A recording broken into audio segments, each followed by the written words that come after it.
The colony of Halberd's Edge was barely a smear on the map, a scattering of habitat domes nestled within the rust-colored hills of Trask, 47, orbiting a pale blue sun.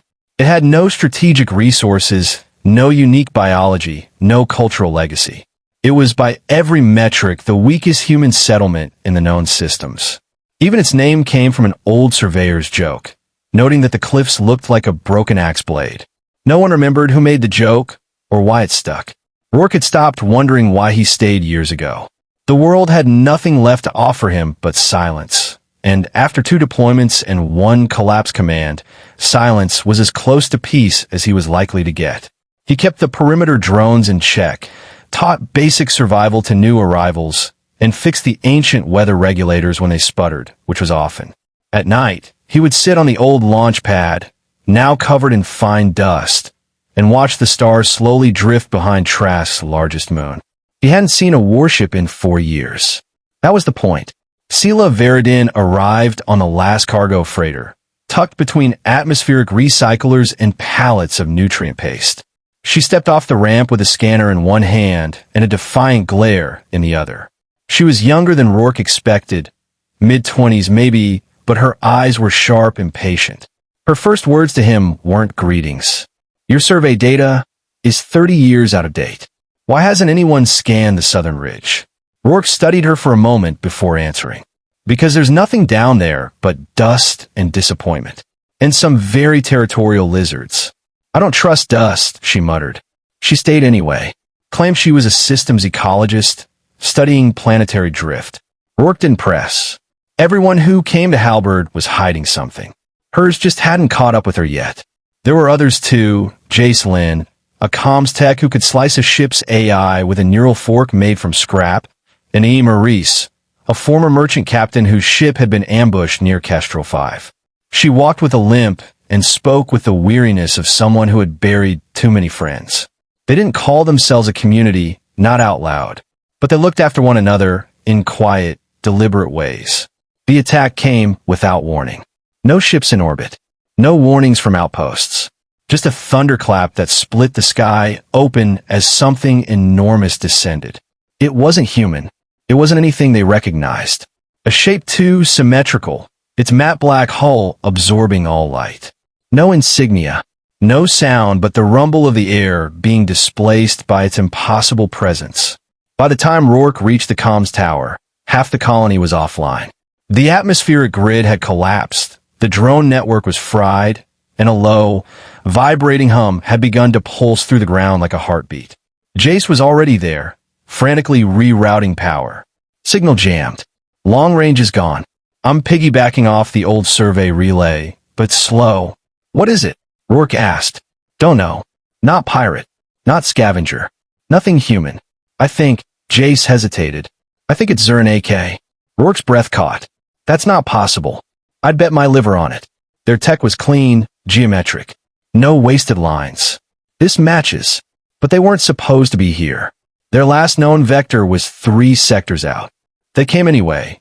He bolted from the tower, passing colonists scrambling for cover, some frozen in fear, others clutching old rifles that hadn't been fired in years.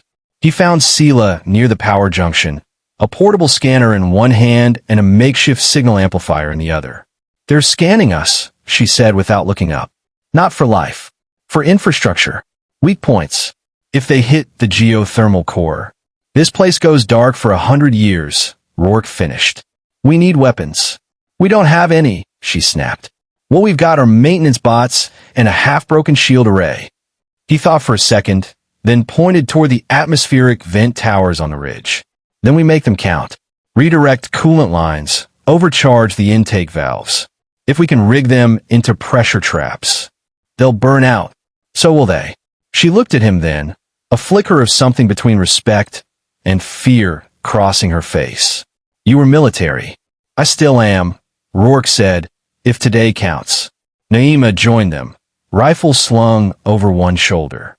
Cargo haulers still docked. If we hardwire the main reactor into the defense grid, we could get enough juice to fry their sensors. Maybe buy us a minute. It's a death sentence, Sela muttered. Naima shrugged. Better than waiting. The next 2 hours blurred. Colonists became soldiers. Jace guided children into the lower storage chambers. Raf and IRI, Naima's old crew, rewired conduit panels with bare hands and stubborn grit. Sela turned the colony's water reclamation tanks into makeshift mines. Rourke found himself barking orders again, not because he wanted to, but because everyone kept listening. Then the Zern AK came. They didn't land. They unfolded. Dozens of spider-like constructs descended in perfect symmetry, legs moving in concert, each one a biomechanical marvel. Silent, efficient, terrifying. The first wave hit the ridge. The overcharged towers blew with a roar that shook the valley. Two of the constructs collapsed, their cores rupturing in brief pulses of blue fire. The second wave adapted. Rourke watched as they spread out, recalibrated, and began targeting infrastructure points precisely. Not to destroy, just to disable. "They're testing us," he said aloud. "Measuring response time." Sela replied grimly. "They think we're a puzzle. They're going to learn we're a mistake." As the Zern AK pressed forward, the colonists responded with improvised fury. A fuel cell buried beneath the East Comms pylon took out 3 walkers. Naima's jury-rigged EMP burst fried another cluster mid-march. Still, it wasn't enough. By dusk, the colony was barely holding. The shield array flickered and fell. The cargo hauler was gone, detonated to by 30 seconds. And Rourke stood at the final junction, blood seeping from a wound in his side, watching the last Zern AK unit prepare for a clean sweep. Then something unexpected happened. The sky lit up, not from explosion, but from data. A burst signal. Raw, angry, and human. Jace had managed to reroute the old survey array. Every moment of the fight, every kill, every countermeasure, broadcast to the outer colonies. A warning, yes, but also a challenge. The Zern AK paused, briefly, calculating the implications of what had just been unleashed. Rourke stepped forward, raising a crude pulse rifle. "We're not a colony. We're a graveyard." He fired, and the last 7 minutes began. The alien dropship landed without warning. No sonic boom, no flashing lights. Just a long shadow, sliding across the ridge like a blade over skin, followed by the grinding hiss of hydraulics engaging. The dust parted only briefly, giving the colony surveillance drones their first glimpse of the enemy. Jace's voice quivered through the comms. 4 hostiles, full armor, advancing in wedge formation. Scanners are struggling. EM distortion. Rourke stared at the grainy feed. The Zern K looked as he remembered. Tall, nearly 7 feet, plated in segmented graphite black armor that flexed like muscle. Their helmets, sharp and curved like the skulls of carrion birds, gave them a deathly, ceremonial air. Each carried a compact rifle, its muzzle glowing with residual heat, and each moved with the precise, predatory rhythm of something engineered to kill. He keyed his throat mic. "Let them come. Don't engage until they cross threshold delta." "Sela, status?" Her voice was calm, clipped. "Spore saturation at 50% in corridors B through E. Air system recirculating. Visual dispersal undetectable to their spectrum. I've set the final vent charges." Rourke nodded, even though she couldn't see him. "Good. Stay out of direct line of sight. If they spot you, they won't miss." "I know," she replied, and the channel cut. Deep beneath the central corridor, Sela crouched in the maintenance ductwork, watching translucent spores swirl gently in the recycled air. She'd spent the last 2 years cultivating them. Organisms that interacted with local life forms in harmless symbiosis. But with a little chemical encouragement, they disrupted electrical signals in non-human neural architecture. It wasn't a weapon, not technically. Not until now. Jace's hands flew across his console. Decoy drones in position. I've spoofed 3 false movement patterns in Sector 12. Motion trackers just lit up. They're scanning everything. "They're mapping us," Rourke said.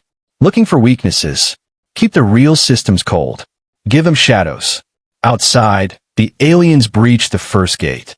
It fell with surgical efficiency, their lead operative placing a compact charge that burned through the hinges without disturbing the structure. They moved through the entrance with weapons raised, but no urgency. They didn't expect resistance. They expected data. This was their method. Invade, observe, adapt, destroy. Inside the central habitat, colonists huddled in reinforced alcoves, silent. Rourke had forbidden anyone from watching live feeds. Fear was a contagion, and even one scream could destroy their illusion of emptiness. The aliens entered Corridor Delta. The walls were scorched, as if previously attacked. A staged illusion, blackened plating, old blast marks, smeared blood that wasn't real. Everything was curated to tell a story. This colony had already suffered. It wasn't worth their attention. The Zern AK paused. Their leader tilted its head slightly, scanning. Infrared lenses swept across empty rooms. Radio sensors sniffed for command frequencies. They found none, but one lingered near the crate, an innocuous metal box placed in the center of the corridor. Steam rose gently from its seams. A dented mug sat beside it. Jace whispered, "They found the decoy." Rourke smiled faintly. "Let them." The alien knelt and extended a gloved hand toward the crate. It didn't explode. Instead, it emitted a short, high-pitched ping and flooded the room with a harmless white mist.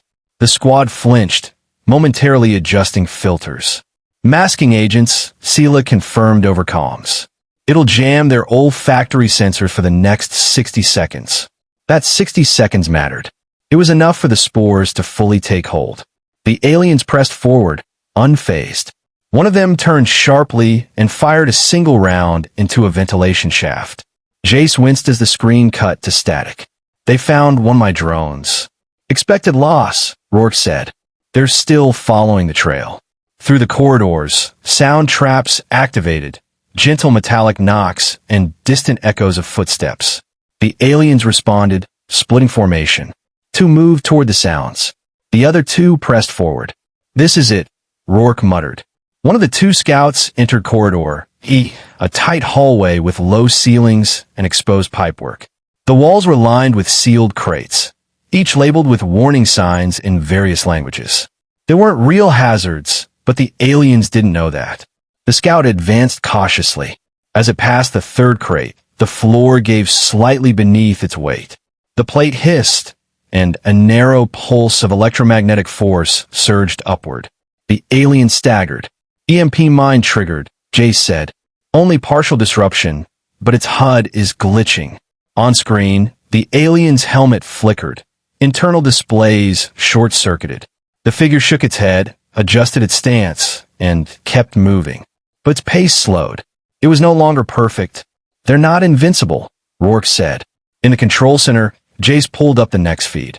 The second scout had wandered into the greenhouse. A space Sela had overgrown deliberately.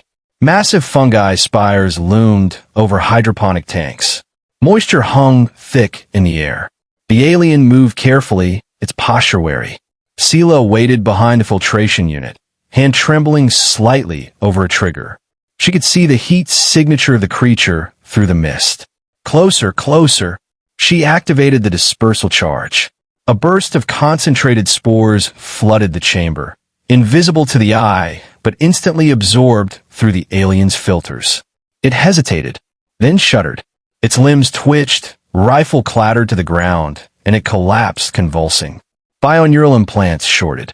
The creature gurgled once, then went still. Sela exhaled and slipped away, boots silent on the moist metal floor. "One down," Rourke confirmed. The remaining two soldiers converged on the central control nexus, perhaps recognizing the trap too late.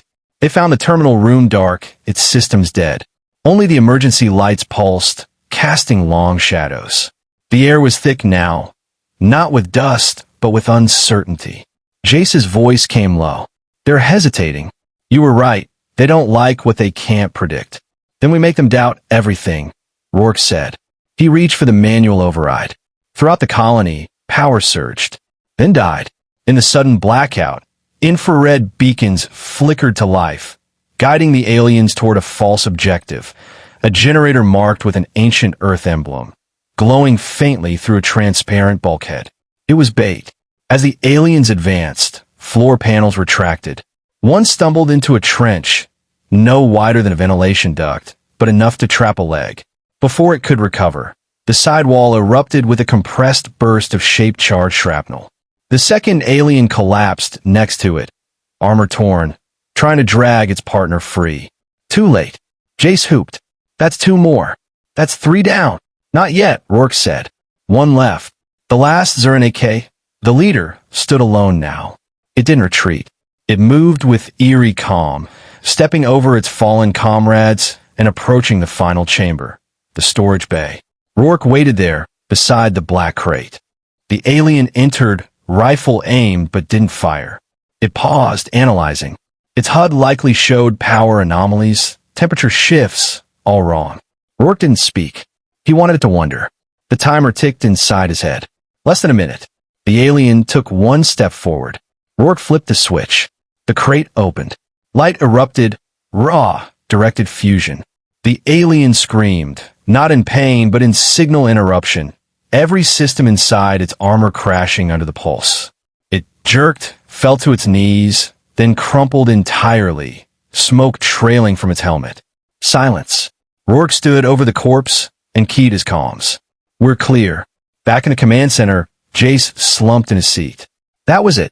That was 7 minutes, Rourke said. Sela's voice returned, calm but edged with disbelief. They're all dead. Rourke nodded, speaking more to himself than anyone. They underestimated us. That's the last mistake they'll ever make. Outside, the wind howled again, this time carrying no threat. Only dust, silence, and the unmistakable smell of victory wrapped in smoke. The aftermath brought no celebration. Only a brittle quietness, like breath held too long. Smoke curled from ruptured panels along Corridor E, and faint blue light flickered from the remains of the Zerke leader's suit. Its armor, once unblemished, now sagged inward like a broken shell. Rourke stood over it, motionless, the air around him dense with heat and ionized metal. Jace's voice came through the comms, subdued. They're gone. All of them. I confirmed neural flatlines from the uplink scan. They don't always stay dead, Rourke muttered. Strip their cores. Pull their black boxes. Sela entered the chamber with measured steps, her suit stained with grime and the residue of released spores. She knelt beside the armored corpse, her fingers moving with detached precision. A small instrument cut through the neck seam, prying open the casing. Inside, a compact crystalline device pulsed faintly, dying embers of what once connected this soldier to a distant, hidden fleet.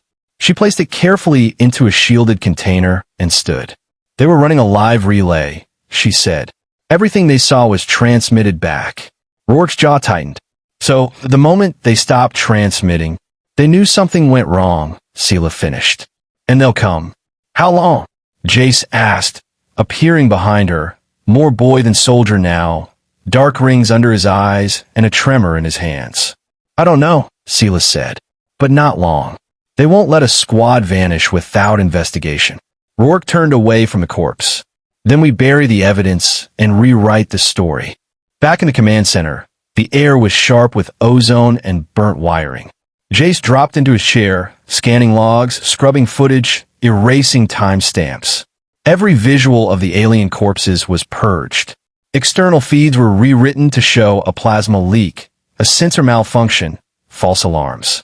Their victory was real, but the records had to show failure. If we fake a systems collapse, Jace said, fingers flying over the console, we can blame everything on interference. Maybe even make it look like a natural reactor burst. No battle, no deaths. Good, Rourke said. Leave just enough data to make them think we're incompetent. I don't like lying, Jace muttered. You'll learn, Rourke replied. He stepped aside as Sela uploaded the black box contents into a local air-gap terminal. Lines of alien code scrolled across the screen, part language, part data stream, part something stranger. Pulsing frequencies emerged like heartbeats, and images began to coalesce. It wasn't just video. It was perception. The aliens had seen the colony not as humans did, but in spectrums of heat, electrical rhythm, bioelectric discharge. They read intent through muscle tension, measured threat through the speed of breath. They had walked through Kestrel, 5 like gods inspecting insects. And still they died. Sela isolated one frame. A facial scan, Rourke's face, overlaid with alien glyphs. They tagged you, she said quietly. Identified you as a threat. They're right. I'm not sure if that's a good thing. It isn't, Rourke said. But it's the truth. Outside, the wind rose again, sweeping dust through fractured vents and across the colony walls. Lights flickered as Jace rerouted power from non-essential systems. In the generator room, civilians worked in silence, replacing ruptured conduits, resetting pressure valves, pretending not to notice the weapons still clutched in their neighbors' hands. Rourke walked through the dormitory level, watching them. Eyes followed him, some grateful, some wary. He wasn't their elected leader. He was their necessity. The man who'd killed when no one else could. Who knew how to plan for horrors others couldn't imagine. At the end of the hall, he found Sela sitting alone near the hydroponics bay, her lab coat draped over her lap, face lit by the green glow of artificial crops. "You okay?" he asked. She didn't look up. "We won, Rourke. I should feel something." "You do. You're just too tired to name it." She glanced at him. "What happens now? We prepare. We rebuild. And we wait for them to come again. They will." "Yes." She leaned back against the wall. "I used to think we came out here for peace. A fresh start, away from Earth's madness." "We did," Rourke said. "But peace is just a lull between storms. This place, this colony, it's a test. When we pass today, barely. That's still a pass." A low chime rang through the station, an old-fashioned bell Rourke had installed after the last system's reboot. It signaled a visitor at the outer perimeter. Jace's voice broke in. "We got a shuttle. Not directorate. Civilian registry. Old code. Approaching low and slow. No weapon scanned. Do we shoot?" "Hold fire," Rourke said. He moved quickly, Sela at his side, both of them heading to the observation deck. Through the narrow viewport, they saw the shuttle. A battered old hauler, its hull scarred from asteroid strikes and age. It drifted into docking alignment like it had done this 1,000 times. Jace's voice was sharper now. "They're sending a hail. Audio only." "Patch it through," Rourke said. The speaker crackled. A woman's voice, older, firm.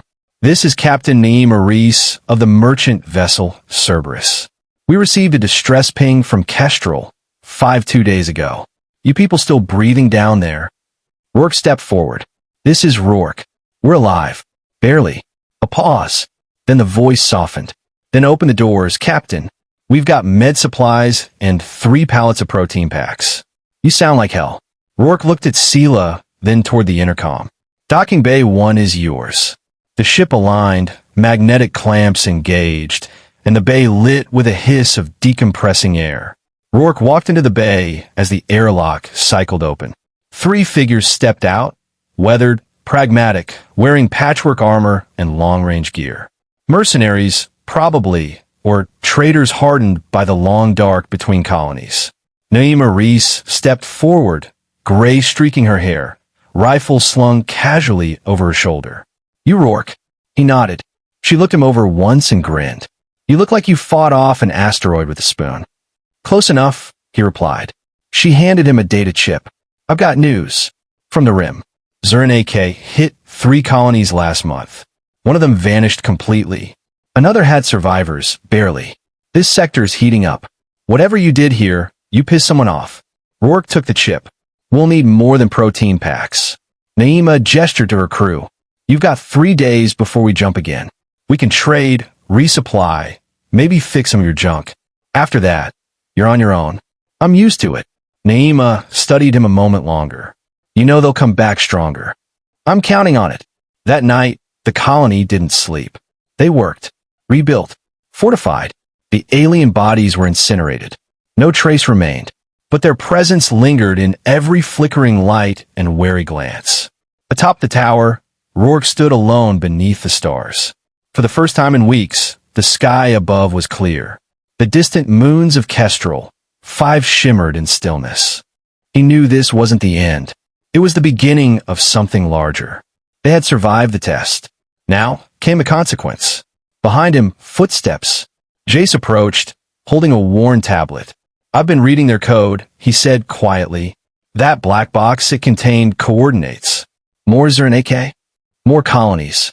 Maybe bases. It wasn't just a recon mission. It was a calibration. Rourke took the tablet, stared at the glyphs. One location pulsed red. They were planning something bigger, Jace said, and now they know we're not weak. Rourke nodded, eyes hardening. Then we stop waiting. Next time we hit first. The dropship groaned under strain as it broke atmosphere, fire streaking across the outer hull. Rourke stood near the bulkhead, magnetized boots holding firm as gravity shifted violently. His eyes scanned the readouts on the side panel. Radiation normal, ambient temperature tolerable, life forms detected.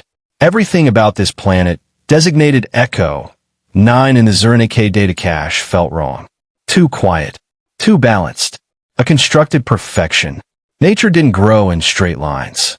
Sela stood beside him, fastening the last clip on her exosuit. This isn't a base. It's a trap. I know, Rourke said. We're walking into it anyway. Jace chimed in from the cockpit. Visuals confirm artificial structures, buried just under the surface. Tower spines. Conduits. Looks dormant. Nothing stays dormant forever, Sela muttered. Naima Reese, the old merchant captain who had chosen to stay after witnessing the wreckage of Kestrel 5, moved into the compartment with two of her crew, Raf and Iri, both ex-military, both silent as shadows. She tossed Rourke a reinforced plasma cutter. If anything moves, make it stop moving. Rourke nodded. How much time do we have? 7 hours, Naima replied. After that, the Cerberus jumps whether you're back or not. I'm not sacrificing my ship to curiosity. Fair, Rourke said. We won't need more than 5. The dropship hit ground with a soft, calculated impact. No sound but the hiss of hydraulics and the low hum of systems. The door slid open, revealing a barren valley under a sky too blue to be trusted. Crystalline formations jutted from the ground, symmetrical and clean, like glass grown by design. The air smelled sterile. Rourke led the way, weapon drawn. Jace tracked movement via drones, while Sela carried a mobile scanner, its display constantly shifting. The deeper they moved into the valley, the more unnatural it became. Trees that mirrored each other precisely. Rock formations with fractal geometry. No wildlife. Not even insects.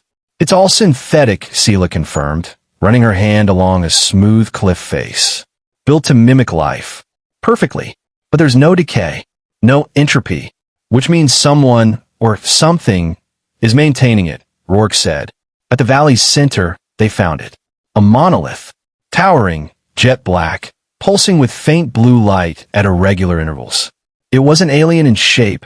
It was human, or at least familiar. Modular design. Hidden seams. It hummed like something sleeping lightly. Jace frowned at his readings. It's not a building. It's a relay. A transmitter. To who? Naima asked. Zernak, Rourke said, stepping closer. This isn't their colony. It's their comms beacon. This is how they talk across light years. Then we destroy it and go home, Raf said, already priming charges. No, Rourke stopped him. Not yet. If we blow it now, we lose the chance to trace the signal. Jace nodded. If we let it ping just once, I can backtrack it. Give us a path to their fleet. That's a hell of a risk, Naima said. I don't care, Rourke replied. We need to know where they are. Sela activated a containment field, wrapping the monolith in a dampening shell. It'll limit the signal strength. Make them think the beacon's degraded. Should buy us some time. They waited. 5 minutes. Then 10. Then the monolith pulsed. Once. Twice. Then a high-pitched whine filled the valley, brief and intense, followed by total silence. Jace snapped up his wristpad. I got it. They answered. A fleet. 2 systems over. 57 ships, maybe more. Mass signature confirms Zernak design. And wait. His voice faltered. There's a secondary ping. Local. They knew we were here. Before anyone could speak, the ground trembled. The sky darkened, like something enormous had shifted position. Out of the valley walls emerged machines, tall, spindly, 8-limbed constructs that gleamed with the same black metal as the monolith. Their movements were fluid, almost elegant. But their intent was unmistakable. "Contact!" Nima shouted, raising her rifle. The first construct lunged. Raf opened fire, plasma bolts tearing through its midsection. It staggered but kept moving, limbs slicing through air like blades. IRI flanked left, deploying a shock grenade that exploded in a burst of EMP, momentarily freezing 3 of the machines in place. Rourke moved through them like a storm. Efficient. Brutal. The cutter in his hands sliced deep, cleaving through synthetic armor and exposing glowing cores. He moved with purpose, every motion calculated to kill. Sela ducked behind a crystalline outcrop, activating her scanner again. These things aren't drones, they're guardians. Autonomous, yes, but bound to the monolith. Then the monolith has to go, Rourke said. Wait, Jace shouted. I got one more signal, another location. Not a fleet. A command ship. A queen, maybe. We take that out. They fall, Rourke finished. The machines pressed harder, forcing the team to retreat toward the shuttle. IRI was hit, shoulder torn open, but she stayed on her feet. Naima pulled her back while Raf dropped the last explosive charge at the base of the monolith. Charge set, he said. Timer's live. 90 seconds. They fell back as the monolith began to pulse violently, its light now red. The machines screamed, an unholy chorus of synthetic pain, as they scrambled toward it, ignoring the humans entirely. The team reached the shuttle. Engines already warming, the ramp rising. Jace dove aboard last, fingers flying across the console. Detonation in 5, 4, 3. The valley erupted in silence first. Then light. Then sound, delayed and devastating. The monolith imploded into itself, pulling the constructs with it, shredding metal and matter in a single violent collapse. The landscape cracked. Crystalline structures shattered. The mimicry of life was gone. As the shuttle lifted, Rourke stared at the scar they had left behind. Not guilt, just resolve. Hours later, aboard the Cerberus, the data came through. The coordinates were clear. The Zern-AK home fleet. A star system uncharted by humans. No known traffic. No allies nearby. This is suicide, Naima said, looking over the maps. Only if we wait too long, Rourke said. They know we're not weak anymore. We proved that at Kestrel. But they still think we're small. Scattered. They're not wrong, Sela said. We are scattered. Underfunded. Underarmed. But we're unified now, Rourke replied. They came for one colony. One outpost. And we turned them back. Now, we make sure they never try again. Jace looked up. You mean to hit them? There. Yes. Naima crossed her arms. With what? A freighter and half a dozen soldiers. Not just us, Rourke said. We transmit everything. The beacon logs. The fleet location. We send the message to every colony, every fringe outpost, every drifter and wanderer. We tell them what we did. And hope someone answers? Sela asked. No, Rourke said. We know they will. Because we did. We answered when no one else did. And we won. Silence followed, heavy and full of potential. Jace exhaled. Then let's start a war. And so they did.